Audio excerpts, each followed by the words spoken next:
راح اسوي قص. طبعا هاي النوعية من اللحم راح يطلع بيها اطيب قص ممكن تاكلوه. راح استعمل بيف ريب فينجر ميت بونلس. ايضا راح استعمل وياه الستيك ستيرلوين ستيك. هسه راح نقطع القص مالتنا ونرجع لكم. نبدي بالتقطيع. نسوي سلايسز.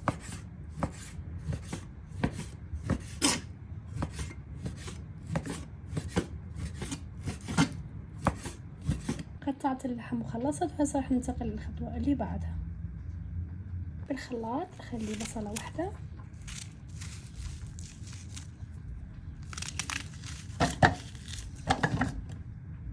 ثوم فريش خليت 5 فصوص، 7 بهار او بهارات قص اللي متوفر عندكم. انا دا استعمل 7 بهار، رشة كزبرة، فلفل اسود، ملح. نضرب كل شي بالخلاط.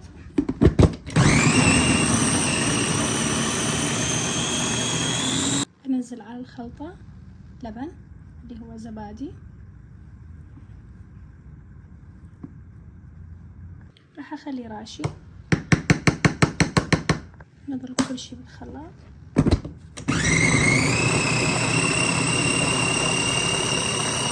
جهزت التتبيلة. راح انزلها على اللحم وتتبلها ليلة كاملة.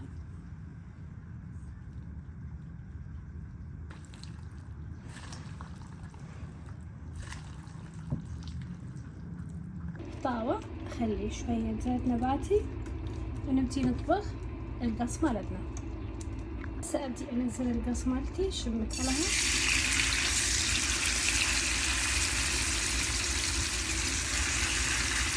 هسوي الثومية. هنا خليت ثوم فريش. راح انزل البيض، اخلي ملح، شغل الخلاط. هسه نبدي ننزل الزيت، زيت نباتي تدريجيا.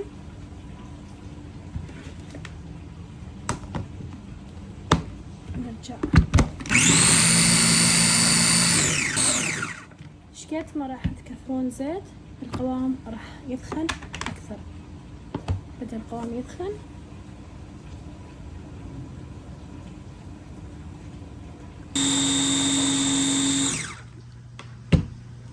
اخذت من عندي لي هسه كوب ونص زيت. اني اخذت من عندي هواي لان مخليه 3 بيض. صارت بهذا القوام. شوفوا شلون صارت. اضيف عصير الحامض ونرجع للخفق. جهزت عندي. شوفوا قوام الثومية اللي سويتها بالبيت. خافوا مش قد ما تكثرون زيت راح القوام يدخن اكثر. هسه اسوي الساندويتش. خليت الخبز. عندي سلطة طبعا حسب الرغبة شنو تحبون بيها. راح اخلي اول شي ثومية،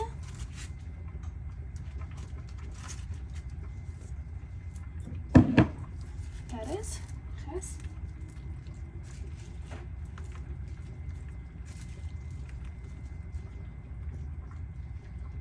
طماطم،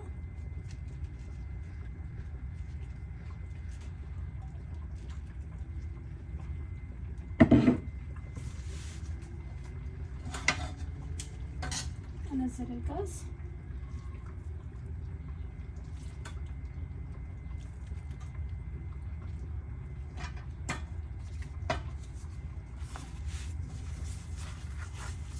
نمسحه،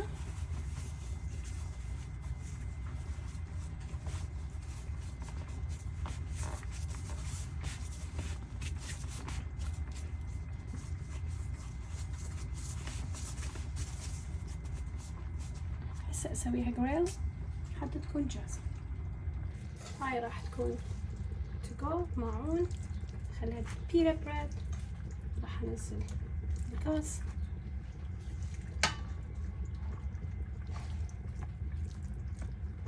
هذا الشكل النهائي للقص اللي سويته بالبيت. طلع يخبط.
الشكل النهائي للقص اللي سويته لهذا اليوم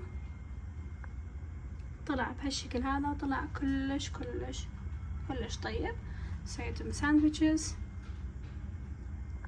بخبز النان، خبز خفيف، خليته تو جو، خليته ويا سلطة، خليته بيتا بريد، طبعا سويته جريل. كلش طلع طيب، جربوه راح يعجبكم كلش.